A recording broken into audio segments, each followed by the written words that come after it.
करेंगे और ये तस्वीरें हम आपके साथ साझा कर रहे हैं। आप देख सकते हैं कि बारीकियों को जानने के लिए लगातार जब से ये हादसा हुआ है, प्रधानमंत्री नरेंद्र मोदी लगातार उनकी पैनी नज़र इस पर बनी हुई है। और उसके बाद अब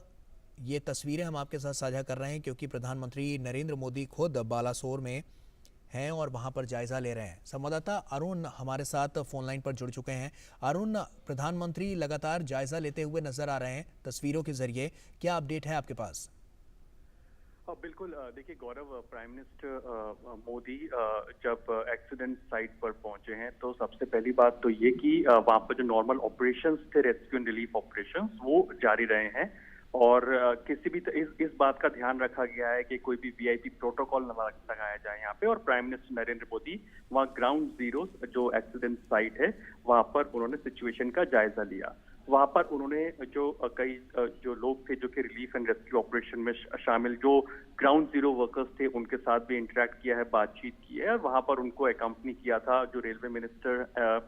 हैं उन्होंने, और वहां पर एक तरह से उनको सिचुएशन के बारे में ब्रीफ किया गया है। तो प्राइम मिनिस्टर नरेंद्र मोदी ने ग्राउंड जीरो पर जाकर के आप देखेंगे तो पाएंगे कि वहां पर उनको एक तरह से ब्रीफ दिया गया, बताया गया कि कितना कितना एक तरह से यहाँ पर रेस्क्यू रिलीफ ऑपरेशन हो चुका है। और जाहिर सी बात है कि जैसा हमने सुबह भी अपने दर्शकों को बताया था, यहाँ पर सिचुएशन का जायजा लेने के बाद में, इसको रिव्यू करने के बाद में प्राइम मिनिस्टर मोदी उस अस्पताल में भी जाएंगे जहां पर इस समय पर जो घायल हैं उनका इलाज चल रहा है। तो इस समय के जो बड़े टेकअवेज की अगर आप बात करें तो आप इस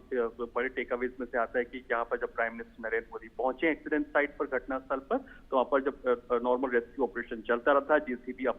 जेसीबी जो थी उसका जो मैकेनिज्म था कि वो बोगी को लेकर के जो काम होना था वो चलता रहा था। उसके बाद में प्राइम मिनिस्टर नरेंद्र मोदी यहाँ पर एक तरह से लोगों से सीधे इंटरेक्ट करते हुए, बातचीत करते हुए, रिव्यू सिचुएशन को करते हुए, और कुछ ही समय के अंदर प्राइम मिनिस्टर नरेंद्र मोदी उस अस्पताल में भी पहुंचेंगे जहां पर जो घायल हैं उनका इलाज चल रहा है। अरुण, हमने देखा कि जब से यह हादसा हुआ है प्रधानमंत्री नरेंद्र मोदी की पैनी नज़र इस पर बनी हुई है। इससे पहले उन्होंने समीक्षा बैठक भी की और उसमें भी जानने और टटोलने की कोशिश की कि आखिर यह हादसा हुआ किस वजह से। ऐसे में प्रधानमंत्री खुद जब वहां पर पहुंचे हैं तो कहीं ना कहीं बारीकियों से हर चीज़ को समझ रहे हैं।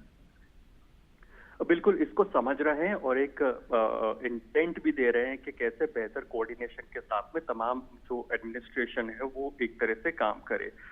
जब कल ये हादसा हुआ है और लगातार हम इस बात को जानते हैं कि प्राइम मिनिस्टर्स ऑफिस है इस पूरे जो घटनाक्रम पर निगरानी रखे हुए है। आज सुबह भी प्राइम मिनिस्टर नरेंद्र मोदी ने एक रिव्यू बैठक की थी जिसपे उन्हें कंप्लीट ब्रीफ दिया गया था कि आखिरकार क्या वो रीजंस रहे थे, जो पॉसिबल रीजंस थे। प्रिलिमिनरी रिपोर्ट है वो भी एक तरह से प्रस्तुत की गई है अभी तक प्राइम मिनिस्टर मोदी के सामने, जिसमें कि जो इनिशियल रिपोर्ट्स होती है पता चलता है कि क्या मैकेनिकल एरर थी, टेक्निकल एरर थी या फिर ह्यूमन एरर थी। तो ये जो बेसिक चीजें, जो इनिशियल जो चीजें हैं उसके बारे में प्राइम मिनिस्टर नरेंद्र मोदी को ब्रीफ किया गया है। रेस्क्यू एंड रिलीफ के मोर्चे पर इस समय पर क्या कुछ किया जा रहा है और जो इस समय पर जो हॉस्पिटल कैपेसिटीज हैं क्या वो इस समय पर काफी है कि जो लोग हैं, जो पेशेंट्स का या घायलों का जो इंटेक आया है उसको एड्रेस कर सके, या फिर दूसरे डिस्ट्रिक्ट से, पास के डिस्ट्रिक्ट से और कितने डॉक्टर्स को, पैरामेडिक्स को या फिर जो हॉस्पिटल स्टाफ है उन्हें मोबिलाइज करने की जरूरत है। तो इस समय पर जो प्राइम फोकस है, चाहे स्टेट हो, सेंटर हो, डिस्ट्रिक्ट एडमिनिस्ट्रेशन हो, उनका फोकस क्लियरली इस बात पर है कि जो घायल लोग हैं उनको कैसे जल्द से जल्द उनको त्वरित ट्रीटमेंट, बेटर ट्रीटमेंट मिल सके। दूसरा, जब टॉप लीडरशिप, जब देश की टॉप लीडरशिप ग्राउंड जीरो पर मौजूद होती है तो वो इस चीज को एक तरह से ये चीज सुनिश्चित हो पाती है कि जो ग्राउंड लेवल पर, ग्राउंड जीरो के ऊपर जो भी लॉजिस्टिकल इश्यूज आ रहे होते हैं, रेस्क्यू रिलीफ में जो भी इश्यूज आ रहे होते हैं, बिकॉज बहुत ही क्योटिक सिचुएशन हो जाती है ऐसे, क्योंकि एक बड़ा हादसा आप इसे कह सकते हैं, तो उनको किस तरह से जल्द से जल्द एड्रेस किया जा सके। तो अब देखिए कैबिनेट मिनिस्टर्स देखिए वहां पर रेलवे मिनिस्टर खुद मौजूद हैं, धर्मेंद्र प्रधान वहां पर मौजूद हैं, चीफ सेक्रेटरीज, डिस्ट्रिक्ट एडमिनिस्ट्रेशन से जुड़ा स्टाफ वहां पर मौजूद है। तो एक तरह से जो भी लॉजिस्टिकल इशू है इस तरह के रेस्क्यू रिलीफ ऑपरेशंस के अंदर, उसको कैसे जल्द से जल्द बेहतर किया जा सके जिससे कि इस रेस्क्यू रिलीफ ऑपरेशन को जल्द से जल्द अंजाम दिया जा सके। इस समय पर जैसे कि एनडीआरएफ भी लगातार ब्रीफ कर रही है कि जब ये बोगीज हैं, जो जेसीबीज वहां पे जिस तरह से मौजूद है, वो बोगीज को एक तरह से लिफ्ट करके देखेंगे कि कोई भी वहां पर अलाइव या फिर जो कहते हैं लाइफ वहां पर मौजूद ना हो, तो इस चीज को इंश्योर किया जा रहा है कि हर जान को वहां पर बचाया जा सके। दूसरा, जान को बचाने के बाद में कैसे हॉस्पिटल तक जो घायल हैं उनको पहुंचाने के बाद में कैसे उनको बेहतर सुविधाएं मिल सके, इस बात पर फोकस रखा जा सके। Last but not the least, जो बेटर कोऑर्डिनेशन हो सके डिस्ट्रिक्ट, स्टेट, सेंटर के बीच में, उस चीज को एक तरह से इंश्योर किया जा सके। तो इन तमाम चीजों को लेकर जब देश की टॉप लीडरशिप वहां पर मौजूद है तो जाहिर सी बात है एक बहुत इंपॉर्टेंट इंटेंट मिलता है। काम जो लोग ग्राउंड जीरो पर कर रहे हैं प्राइम मिनिस्टर नरेंद्र मोदी ने उनसे भी ब्रीफ लिया, जैसा कि हम विजुअल्स में देख सकते हैं कि जो ग्राउंड जीरो पर जो वर्कमैन थे जो कि रेस्क्यू एंड रिलीफ ऑपरेशन में इन्वॉल्व थे, उनसे भी प्राइम मिनिस्टर मोदी ने बातचीत की है। तो इस बात को दर्शाता है कि प्राइम मिनिस्टर बिना किसी प्रोटोकॉल के एक तरह से सीधे तौर पर ग्राउंड जीरो पर जो लोग काम कर रहे हैं उनसे बातचीत करते हुए, समझते हुए कि क्या सिचुएशन इस समय पर है, कितना समय और लग जाएगा इस रेस्क्यू ऑपरेशन के अंदर, और जो घायल लोग हैं कैसे उनको जल्द से जल्द बेहतर स्वास्थ्य सुविधाएं मिल सके और हॉस्पिटल कैपेसिटीज को कैसे एनहांस किया जा सके इंफ्रास्ट्रक्चर वाइज, या जो इमीडिएट हेल्थ इंफ्रा होता है उसे कैसे दुरुस्त किया जा सके। और जैसे कि हम जानते हैं कि एम्स से जो डॉक्टर्स की टीम है उनको भी वहां पर रश किया गया है ताकि उनकी एक्सपर्टीज वहां पर काम आ सके। तो एक तरह से बहुत कोऑर्डिनेटेड एफर्ट यहाँ पर देखने को मिल रहा है। बिल्कुल, बालासोर पर देश ही नहीं बल्कि दुनिया की निगाहें हैं साफ तौर पर, क्योंकि हमने तमाम ट्वीट्स देखे जो कि बड़े बड़े गणमान्य लोगों ने दुनिया के अलग अलग कोनों से किए हैं और अपनी संवेदनाएं व्यक्त की हैं इस दुर्घटना पर। तो ऐसे में प्रधानमंत्री नरेंद्र मोदी का यहाँ पर पहुँचना और कहीं ना कहीं उन तकनीकी खामियों को वो जानने की भी कोशिश यहाँ पर कर रहे होंगे कि किस वजह से ये इतना बड़ा हादसा हुआ है। बिल्कुल, आप बिल्कुल सही बता रहे हैं। इस बात को हम जानते हैं कि जो वर्ल्ड लीडर्स हैं या फिर एक तरह से हर देश की तरफ से लगभग कॉन्डोलेंसेज मैसेजेस इस समय पर, हर बड़े देश की तरफ से जो कॉन्डोलेंसेज मैसेजेस हैं वो एक तरह से आ रहे हैं। प्राइम मिनिस्टर नरेंद्र, जैसा कि हम जानते हैं, इस पर एक कमेटी को रिपोर्ट सौंपनी है, लेकिन जो प्रिलिमिनरी इंफॉर्मेशन है वो तो प्राइम मिनिस्टर के पास आ जाती है, रेलवे मिनिस्टर के पास इस प्रिलिमिनरी इंफॉर्मेशन या रिपोर्ट जो होती है वो इनिशियली आ जाती है और उसके तहत आप देखेंगे तो यही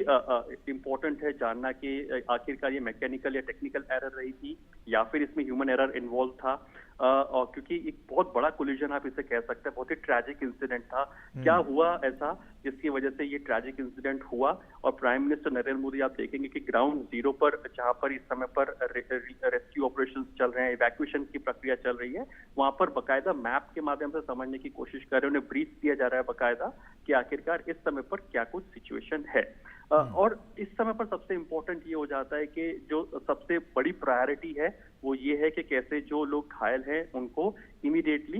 जो हेल्थ केयर रिस्पॉन्स है, हेल्थ केयर फैसिलिटी है, वहां तक मुहैया उनको की जा सके। इस समय पर आप पाएंगे कि रेलवे मिनिस्टर खुद वहां घटना जो स्थल है वहां पर बने हुए हैं और इस पूरी सिचुएशन पर लगातार मॉनिटरिंग कर रहे हैं। दूसरा, प्राइम मिनिस्टर्स ऑफिस लगातार संपर्क में है हर स्टेक होल्डर्स के साथ में और लगातार इस बात की मॉनिटरिंग कर रहा है कि आखिरकार ये जो पूरा एक ट्रैजिक इंसिडेंट हुआ है इसका जो एक आउटकम ये है कि जो लोग हैं जो घायल हुए हैं उनको कैसे जल्द से जल्द अस्पताल तक पहुंचाया जा सके और उनको एड्रेस किया जा सके हेल्थ केयर के मोर्चे के ऊपर। तो हम देख रहे हैं कि प्राइम मिनिस्टर नरेंद्र मोदी खुद वहां पर मौजूद हैं। एक बड़ी ट्रैजिक सिचुएशन आप इसे कह सकते हैं जब ट्रेन का कोलिजन हुआ है, लेकिन हाँ, एक जो ह्यूमैनिटी है इसका भी एक फेस हमने यहाँ पर देखा है। अलॉन्ग विद दी जो रेस्क्यू टीम से एनडीआरएफ की टीम्स के साथ आप देखेंगे तो पाएंगे कि जो लोकल लोग हैं वो भी काफी बड़ी संख्या में यहाँ पर कोलैबोरेट कर रहे हैं, कंट्रीब्यूट कर रहे हैं और लोगों को एक तरह से एनडीआरएफ की टीम्स को एक तरह से सपोर्ट भी कर रहे हैं। हम ऐसे भी विजुअल्स देख रहे हैं कि खाना भी यहाँ पर इनके लिए मुहैया कराया जा रहा है, जो लोकल्स हैं वो खुद खाना लेकर के भी इनके लिए आ रहे हैं। तो ये देश की ताकत दिखाता है कि ऐसे ट्रैजिक इंसिडेंट जब भी हुए हैं कैसे एक मानवीय चेहरा देखने को मिलता है कि लोग कैसे एक साथ निकल करके आते हैं और एक तरह से इसमें सहयोग देते हैं कि कैसे ज्यादा से ज्यादा लोगों को बचाया जा सके। तो हाँ, prime minister Narendra Modi ground zero पर लीडिंग फ्रॉम द फ्रंट आप कह सकते हैं, तमाम स्टेक होल्डर से बातचीत करते हुए, जिसमें के cabinet ministers Dharmendra Pradhan, railway minister भी अश्विनी वैष्णव जो उनके साथ में लगातार मौजूद हैं, उन्होंने सबसे पहले उनको ब्रीफ किया। उसके बाद प्राइम मिनिस्टर नरेंद्र मोदी जो ग्राउंड पर मौजूद जो रेस्क्यू स्टाफ है, जो रेस्क्यू रिलीफ टीम ऑपरेशंस के जो पर्सनल्स हैं उनके साथ में इंटरेक्ट करके बात करके पूरी ग्राउंड सिचुएशन को समझते हुए कि आखिरकार कितना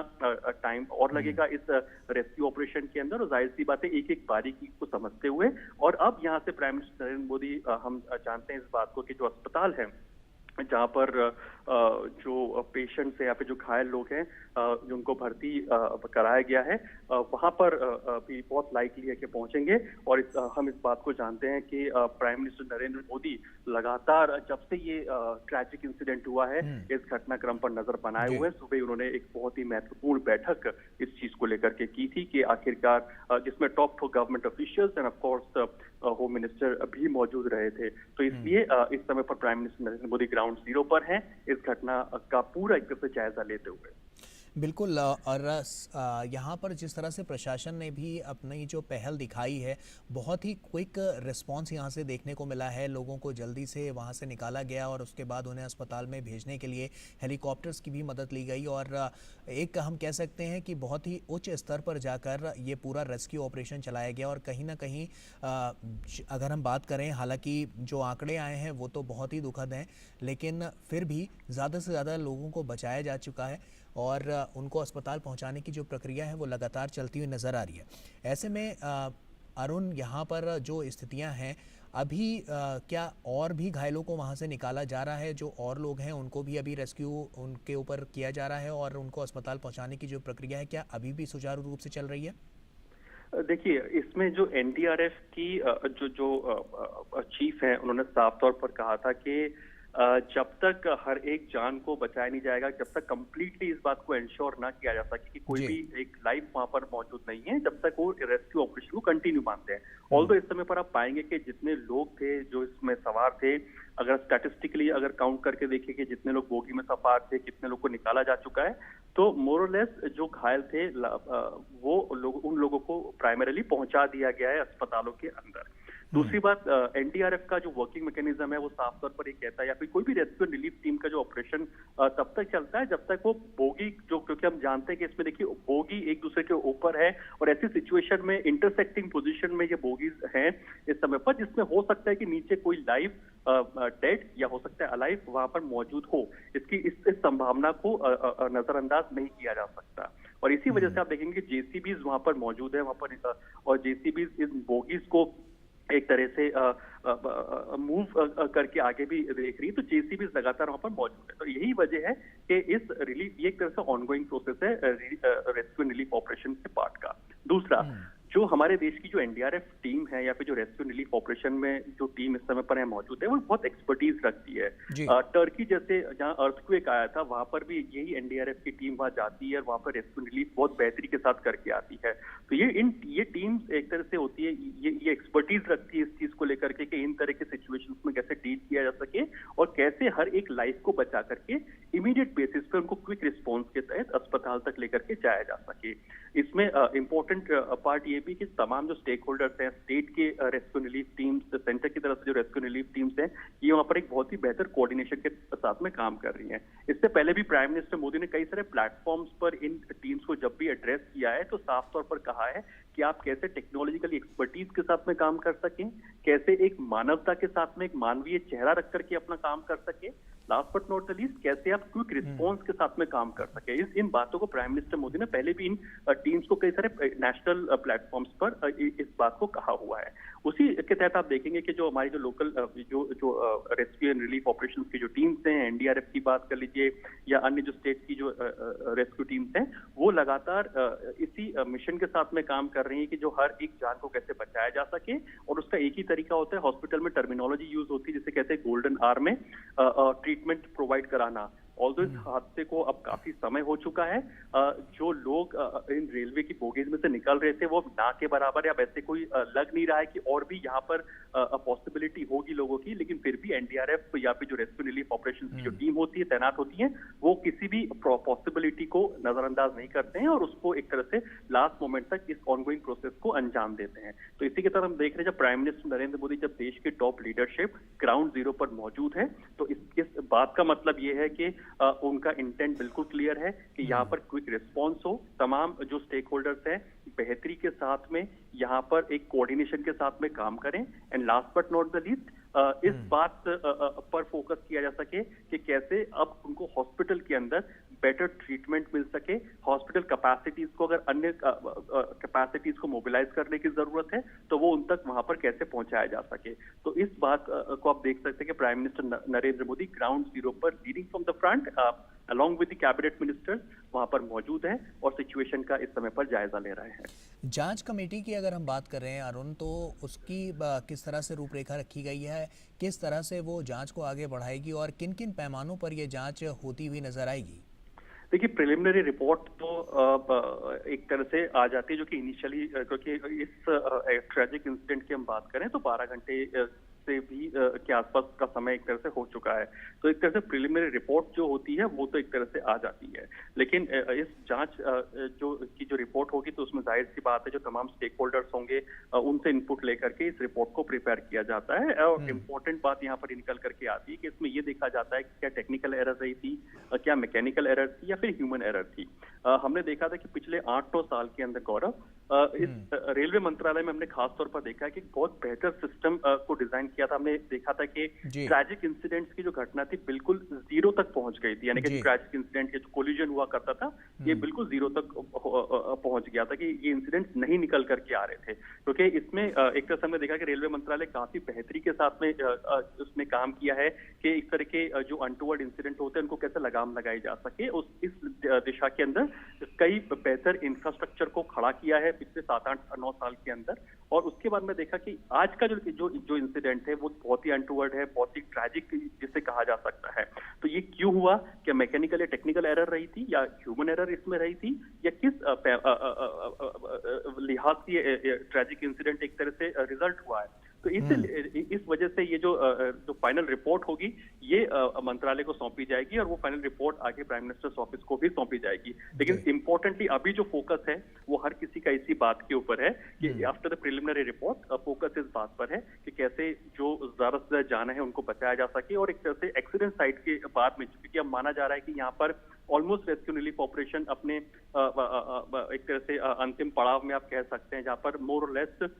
जितनी लाइव्स थी उनको एक तरह से यहाँ पे इवैक्यूएट कर लिया गया है। लेकिन हाँ, कैसे हॉस्पिटल में इन जो जान है, जिन लोग जो इम्पैक्ट हुए इस ट्रेजेडी से, उनको कैसे बचाया जा सके, उनको कैसे बेहतर सुविधा मिल सके, इस बात पर फोकस। बिल्कुल अरुण, आप बने रहिए हमारे साथ। अब हम अपने दूसरे संवाददाता राजेश राज हमारे साथ जुड़ रहे हैं। राजेश का रुख कर लेते हैं। राजेश, सवाल कई सारे मन में हैं, लेकिन सबसे बड़ा और सबसे अहम सवाल यही बन जाता है कि आखिर इस हादसे के पीछे का प्रमुख कारण क्या है? क्या इसके बारे में कोई जानकारी मिल पाई है? देखिए, अभी तक अगर बात करें गौरव तो कोई ठोस जानकारी इस संदर्भ में नहीं मिल पाई है। और रेल मंत्री जब सुबह वहां पर पहुंचे थे बालासोर में जहां पर ये घटना घटी है, तो उन्होंने स्पष्ट तौर पर पत्रकारों के सवाल का जवाब देते हुए कहा था कि उच्च स्तरीय जो है वो कमेटी बना दी गई है। 2 कमेटी जो है, सेफ्टी कमिश्नर को भी बुलाया गया है, सेफ्टी कमिश्नर अलग जांच करेंगे और इसके अलावा एक उच्च स्तरीय कमेटी बनाई गई है जिस कमेटी के द्वारा जांच करने के उपरांत जो रिपोर्ट आएगी उस रिपोर्ट के आधार पर ही ये तय हो पाएगा कि आखिर किन किन वजहों से ये घटना जो है घट पाई है। वैसे कयासों का दौर जो है वो तमाम तरह के जो टेक्निकल जो लोग हैं, जो रेलवे लंबे समय से कवर कर रहे हैं या फिर रेलवे की जानकारी जो रखते हैं, ऐसे लोग तरह तरह के कयास लगा रहे हैं। लेकिन उन कयासों पर विराम तभी लग सकेगा गौरव जब जांच कमेटी की रिपोर्ट आएगी। और बहरहाल जो है हम देख पा रहे हैं विजुअल्स में कि प्रधानमंत्री नरेंद्र मोदी जो है वो घटनास्थल तक पहुंच चुके हैं। और सुबह में रेल मंत्री और उसके बाद शिक्षा मंत्री धर्मेंद्र प्रधान घटनास्थल पर पहुंचे थे। प्रधानमंत्री ने घायलों से भी मुलाकात की है और हम कह सकते हैं कि पूरी तत्परता जब से ये घटना घटी है, कल शाम से ही प्रधानमंत्री लगातार इस घटना की स्वयं मॉनिटरिंग कर रहे हैं। और आज उच्च स्तरीय जो बैठक उन्होंने की और बैठक के बाद तुरंत बिना विलंब किए घटनास्थल तक जाने का फैसला उन्होंने किया। और निश्चित तौर पर भारत सरकार के द्वारा जो तत्परता और सजगता दिखाई गई है उसकी तारीफ की जानी चाहिए, क्योंकि यह कठिन विपदा की घड़ी थी और इस घड़ी में तमाम लोगों ने जो मदद के हाथ बढ़ाए हैं। सरकार के द्वारा मुआवजा देने का ऐलान किया गया, सरकार के द्वारा घायलों की जी इलाज के लिए समुचित व्यवस्था की गई राजेश आसपास के। जी गौरव। जी राजेश, जैसा कि हम जानते हैं कि रेलवे में समय समय पर रहते हुए तमाम बदलाव किए गए। हम जानते हैं कि बीते कुछ वर्षों में हादसा ना के बराबर देखने को मिला। ऐसे में ये जो बड़े बड़े बदलाव किए गए हैं रेलवे में, वो किस ओर इशारा कर रहे हैं कि कहीं ना कहीं रेलवे की जो स्थिति है वो पहले से आज बहुत बेहतर है। ऐसे में जब ये हादसा होता है तो किस तरह की जो रणनीति है वो बनती हुई नजर आएगी, जो कहीं ना कहीं जो इस जांच को लेकर साफ तौर पर देखने को मिलेगी? देखिए, रेलवे का इतिहास बहुत ही पुराना है। जी 100 साल से भी ज्यादा, तकरीबन 150 साल का रेलवे का, भारतीय रेल का इतिहास है। और भारतीय रेल ने परत दर परत विकास की जो लकीरें हैं वो खींची हैं। और हम सब जानते हैं कि पहले छुक छुक करने वाली इंजन जो है वो चला करती थी, बाद में उसकी जगह डीजल इंजन ने ली और अब हम इलेक्ट्रिक इंजन चलाने लगे। तो भारतीय रेल ने प्रगति की इबारत लिखी। उसी तरह पटरियों को दुरुस्त करने के मामले में भी अगर हम देखें तो जब प्रधानमंत्री नरेंद्र मोदी ने semi high speed train, Vande Bharat जैसी ट्रेनें चलाने का ऐलान किया, जी कहा कि हम इस तरह की ट्रेनें चलाएंगे और दुनिया भर के मुल्क से में हिंदुस्तान को compete कराएंगे, तो सबसे पहले यह जो है इन बिंदुओं पर मजबूती प्रदान की गई कि अगर एग्जिस्टिंग पटरियों पर हम इन ट्रेनों का परिचालन सुनिश्चित करते हैं तो कहीं ना कहीं उन पटरियों को सबसे पहले दुरुस्त किया जाए। और इसके लिए डेडिकेटेड फ्रेट कॉरिडोर का निर्माण कराया गया कि अमूमन मालगाड़ी के परिचालन से कहीं ना कहीं यह देखा जाता रहा है कि मालगाड़ी जब चलती हैं तो पटरियों को सबसे ज्यादा जो है उस पर धमक दिखाई पड़ती है या पटरियों का नुकसान होता है। ऐसे में कहीं ना कहीं जो डेडिकेटेड फ्रेट कॉरिडोर बनाया गया उससे मालगाड़ियों का परिचालन अलग करने की कोशिश की गई। ईस्ट और वेस्ट कॉरिडोर बनाया गया और इस पर कहीं ना कहीं मालगाड़ियों का परिचालन अलग शुरू किया गया और हम सेमी हाई स्पीड ट्रेनें चलाने में कामयाब हुए। और आने वाले दिनों में कहीं ना कहीं जो हमारा सपना है बुलेट ट्रेन चलाने का, उस पर भी भारतीय रेल लगातार काम कर रही है। तो ऐसे में हम कह सकते हैं गौरव कि भारतीय रेल लगातार अपनी प्रगति करता रहा। और इस दौरान हमने देखा कि जो फॉग की वजह से ट्रेनें बाधित होती थी, उसमें भी फॉग डिवाइस का निर्माण कर कहीं ना कहीं फॉग से लड़ने के लिए भारतीय रेल जो है वो तत्पर दिखाई पड़ा। लेकिन कुछ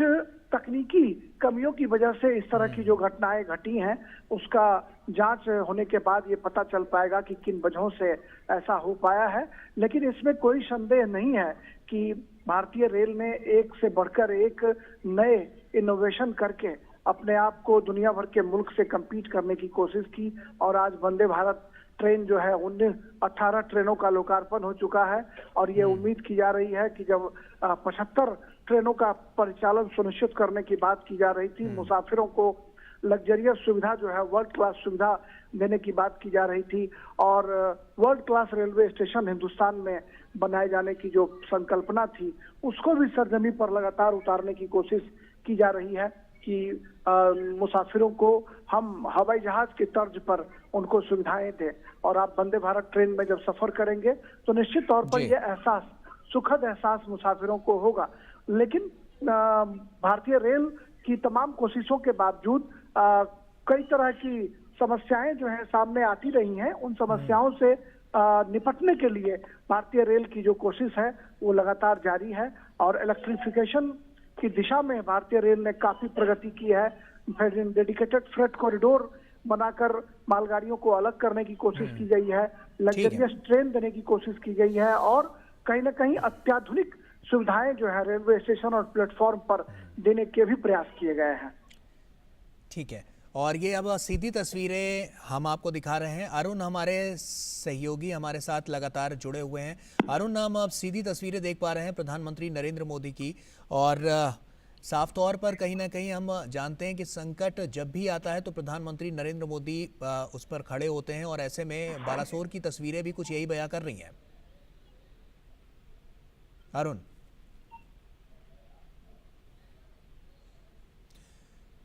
तो आपको ये तस्वीरें हम लगातार दिखा रहे हैं कि संकट की इस घड़ी में प्रधानमंत्री नरेंद्र मोदी यहाँ पर एक बार फिर से खड़े होते हुए नज़र आ रहे हैं और साफ तौर पर जो दिक्कतें हैं, जो ये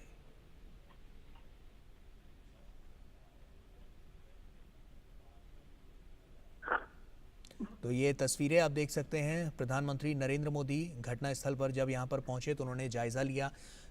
किन परिस्थितियों में ये पूरा हादसा हुआ है उसको समझने की, उसको टटोलने की कोशिश यहाँ पर प्रधानमंत्री नरेंद्र मोदी करते हुए नजर आए और राहत और बचाव कार्य जो है वो लगातार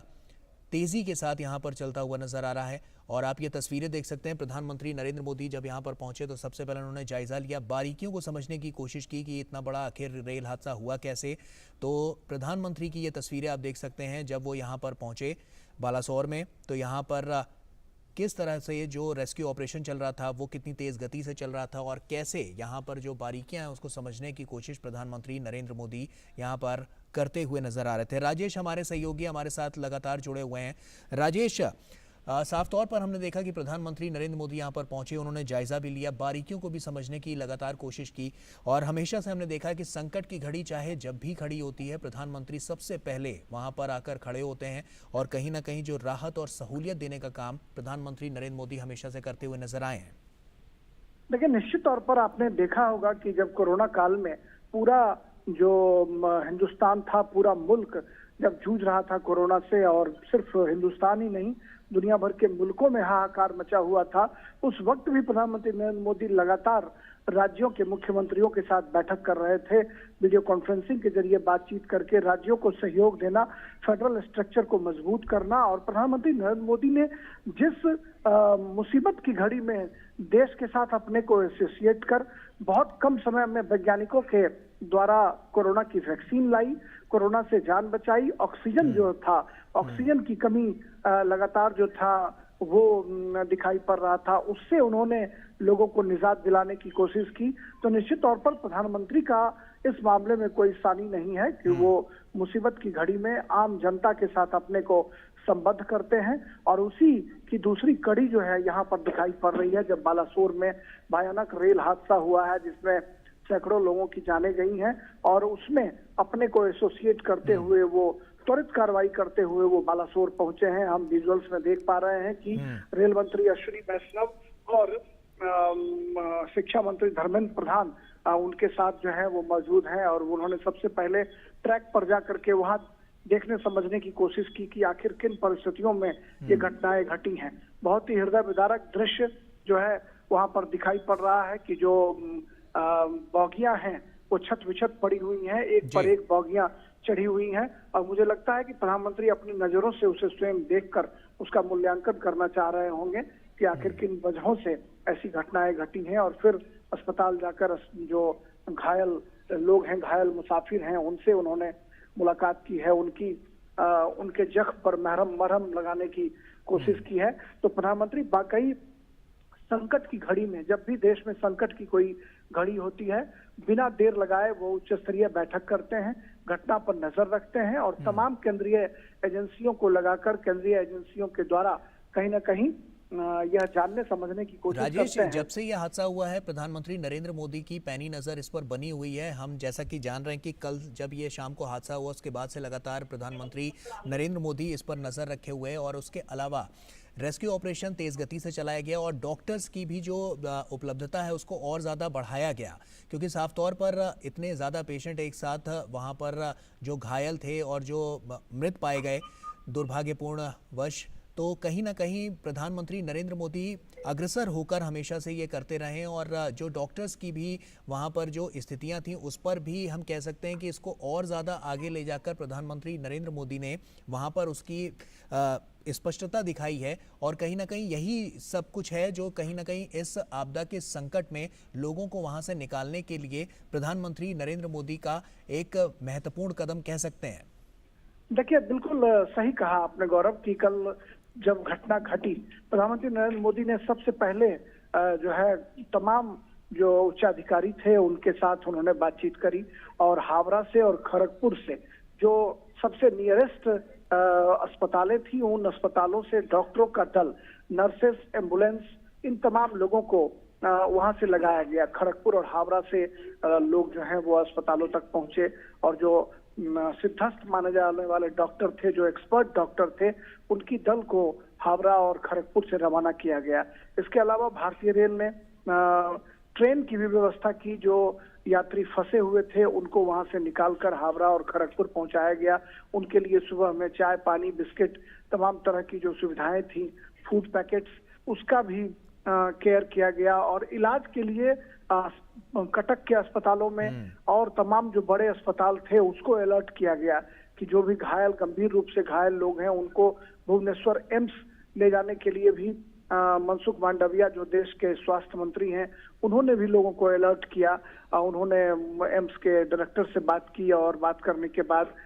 तमाम जो अत्याधुनिक सुविधाएं थी उसको बहाल करने की कोशिश की। एयरफोर्स को भी अलर्ट किया गया, रेस्क्यू ऑपरेशंस के लिए उनको तैनात किया गया, एनडीआरएफ की टीम को तैयार किया गया। तो कुल मिलाकर हम देख सकते हैं गौरव, बिल्कुल राजेश, जो तस्वीरें हम इस वक्त दर्शकों को दिखा रहे हैं वो तस्वीरें बहुत कुछ बयां कर रही हैं कि प्रधानमंत्री नरेंद्र मोदी जब यहाँ पर पहुंचे तो कैसे उन्होंने यहाँ पे जायजा लिया, साथ ही साथ जो लोग यहाँ पर रेस्क्यू ऑपरेशन कर रहे थे उनसे भी बारीकियों को जानने की कोशिश की है। तस्वीरें भी हम अपने दर्शकों को दिखा रहे हैं। राजेश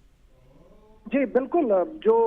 विजुअल्स हैं उन विजुअल्स में साफ तौर पर दिखाई पड़ रहा है कि अश्विनी वैष्णव, रेल मंत्री और शिक्षा मंत्री धर्मेंद्र प्रधान और प्रधानमंत्री नरेंद्र मोदी घटनास्थल पर पहुंचे हैं। और वहां पर जो बॉगियां छत बिछत पड़ी हुई हैं, जिन बॉगियों के ऊपर, एक बॉगी के ऊपर दूसरी बॉगी चढ़ गई है, उसका उन्होंने स्वयं अपनी नजरों से अवलोकन किया है। यह जानने समझने की कोशिश की है कि आखिर किन परिस्थितियों में ये घटना जो है वो घटी है। और काफी दुखद क्षण है, हृदय विदारक क्षण है। और मुसाफिरों से, जो घायल मुसाफिर हैं उनसे जाकर अस्पताल में भी प्रधानमंत्री मोदी ने मुलाकात की है। निश्चित तौर पर एक दुखद क्षण, लेकिन उस क्षण में अपने को प्रधानमंत्री मोदी ने एसोसिएट किया है और मुसाफिरों की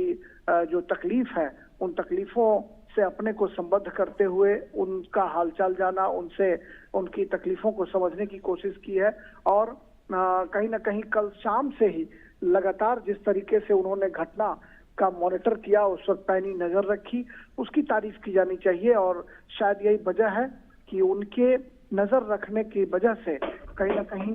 तुरंत रेस्क्यू ऑपरेशंस जो है वो शुरू किया गया। और रात होने की वजह से गौरव, कई बार रेस्क्यू ऑपरेशंस में दिक्कतें आती हैं और उन दिक्कतों को सहूलियत में बदलने के लिए कई केंद्रीय एजेंसियों को लगाया गया और समय पर रेस्क्यू ऑपरेशन जो है वो खत्म कर लिया गया। और सुबह से स्तर पर चला पूरा रेस्क्यू ऑपरेशन। जी, सुबह में ट्रैक को बहाल करने की कोशिश की गई कि जो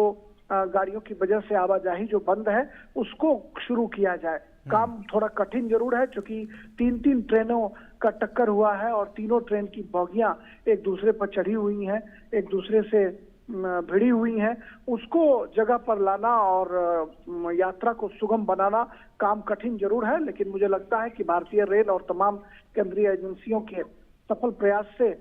यह काम जो है वो निश्चित तौर पर बहुत जल्द हो पाएगा। और कई ट्रेनों के मार्ग को परिवर्तित किया गया है, कई ट्रेनों को रद्द किया गया है, कई ट्रेनों को कम समय के लिए जो है वो डाइवर्ट किया गया है। तो इस तरह से भारतीय रेल की भी कोशिश है कि मुसाफिरों को उनके गंतव्य तक ले जाने में लोगों को दिक्कतें ना हो। इसलिए राजेश, ये स्थिति सामान्य होने में अभी और कितना वक्त यहाँ पर लग सकता है, क्योंकि रेस्क्यू ऑपरेशन तो लगातार जारी है। ऐसे में अगर स्थितियों के सामान्यता की बात करें तो उसमें कितना समय लग सकता है? देखिए, ये कहना थोड़ी जल्दबाजी होगी गौरव, लेकिन चूंकि 3 ट्रेनें जो हैं वो एक दूसरे से भिड़ी हुई हैं, तीनों ट्रेनों की जो बोगियां हैं वो छत बिछत हैं, अलग अलग हिस्सों में बिखरे पड़े हैं, कई बोगियां एक दूसरे पर चढ़ी हुई हैं। तो इनको जगह पर पहुंचाना थोड़ा कठिन काम जरूर है, लेकिन काम बहुत ही त्वरित गति से की जा रही है, काफी तेजी उसमें आई है। और प्रधानमंत्री स्वयं चूंकि घटनास्थल पर पहुंचे हैं, लिहाजा आप समझ सकते हैं कि घटना में जो रेस्क्यू ऑपरेशन का काम है या ट्रैक बहाली का जो काम है उसमें और भी तेजी आई है। और निश्चित तौर पर भारतीय रेल की ये कोशिश है कि जल्द से जल्द जो है ट्रैक पर गाड़ियों का परिचालन सुनिश्चित करा लिया जाए। इसके लिए तमाम तरह के प्रयास जो हैं वो किए जा रहे हैं। एनडीआरएफ की टीम लगातार मशक्कत कर रही है और तमाम जो केंद्रीय एजेंसियां हैं उन एजेंसियों ने कल शाम से ही बहुत मशक्कत के बाद लोगों को वहां से बाहर निकाला। मृतक जो लोग थे उनको बाहर निकाला, जो घायल थे उनको अस्पताल पहुंचाया और तब जाकर हम कह सकते हैं कि अस्पताल में लोगों की जान बचाने की कोशिश जो है, जद्दोजहद लगातार जारी है। डॉक्टरों का दल हो या फिर दवाइयों की कोई कमी न रहे, इसके लिए प्रधानमंत्री स्वयं मॉनिटरिंग कर रहे हैं, उच्च स्तरीय बैठक कर रहे हैं और अब जबकि राजेश, घटनास्थल तक वो पहुंच जो भी लोग चुके यहाँ हैं। पर घायल हैं और कुछ ऐसे हैं जो गंभीर रूप से घायल हैं, उनको सुचारू रूप से इलाज मिल पाए, इसके लिए किस तरह से यहाँ से अस्पताल तक पहुँचाने की व्यवस्था की गई है? देखिए, अस्पताल तक पहुंचाने के लिए करीब 100 से ज्यादा एम्बुलेंस जो हैं वो लगाए गए हैं। आसपास के जो बड़े अस्पताल थे, चाहे कटक हो, हावड़ा हो, खड़गपुर हो, इन अस्पतालों से 100 से ज्यादा एम्बुलेंस को उसमें लगाया गया है और उसके मार्फत लोगों को अस्पतालों तक पहुंचाने की कोशिश की गई है। सभी बड़े अस्पतालों को पहले से अलर्ट करके रखा गया था कि किसी भी तरह की जो मरीज आएंगे, जो घायल मुसाफिर आएंगे, उनको दिक्कत ना हो, इसके लिए लगातार जो है वो उसकी मॉनिटरिंग की जा रही थी। रेल मंत्री स्वयं सुबह से घटनास्थल पर कैंप कर रहे थे। रेलवे बोर्ड के चेयरमैन अनिल कुमार लाहौटी वो रेल मंत्री के साथ पहुंचे और कुछ ही घंटों के बाद शिक्षा मंत्री धर्मेंद्र प्रधान, जो उड़ीसा से आते हैं, उड़ीसा से के कद्दावर नेता हैं, वो भी वहां पर पहुंचे। तो तमाम लोगों की मॉनिटरिंग में भारत सरकार ने एक नया उदाहरण प्रस्तुत करते हुए लोगों को की जान बचाने की कोशिश की, उनको इलाज दिलाने की कोशिश की है। और अब चूंकि प्रधानमंत्री नरेंद्र मोदी स्वयं घटनास्थल तक पहुंच चुके हैं, लिहाजा जो ट्रैक पर से मलबे को हटाने और ट्रैक को दुरुस्त करने का जो काम है, उसमें और तेजी आई होगी और यह सुनिश्चित किया जा रहा होगा कि हर हाल में गाड़ियों का परिचालन जो है वो जल्द से जल्द शुरू कर लिया जाए। लेकिन काम थोड़ा कठिन जरूर है। मुझे लगता है कि आज देर रात तक यह काम जो है निश्चित तौर पर निपटा लिया जाएगा। लेकिन 3-3 गाड़ियों के तमाम डब्बों को वहां से हटाना, डब्बों हमने देखा विजुअल्स में कि डब्बों को काट काट कर उसको अलग किया जा रहा है। जो फंसे हुए लोग थे उनको कहीं न कहीं गैस कटर से या अन्य चीजों से काट काट कर बाहर निकालने की कोशिश की गई है। तो एक बड़ा सामूहिक प्रयास जो है भारतीय रेल, एनडीआरएफ, एसडीआरएफ, तमाम जो केंद्रीय बिल्कुल एजेंसियां राजेश, हैं, आपको स्टेट रोकना गवर्नमेंट के चाहूंगा और ये प्रयास। तस्वीरें हम अपने दर्शकों को दिखा रहे हैं। आप देख सकते हैं कि प्रधानमंत्री ने जायजा लेने के बाद उसके बाद ये हॉस्पिटल पहुंचे और अस्पताल में यहाँ पर जो घायल हैं, जो मरीज हैं, उनसे हाल उनका जानने की कोशिश की कि कितनी चोटें और कितनी गंभीर चोटें यहाँ पर लोगों को आई हैं। तो ये तस्वीरें आप देख सकते हैं जो कि अस्पताल के अंदर की है और इस हादसे में जो लोग घायल हैं उनका हालचाल जानने के लिए प्रधानमंत्री नरेंद्र मोदी अस्पताल में पहुंच चुके हैं। अरुण, हमारे सहयोगी हमारे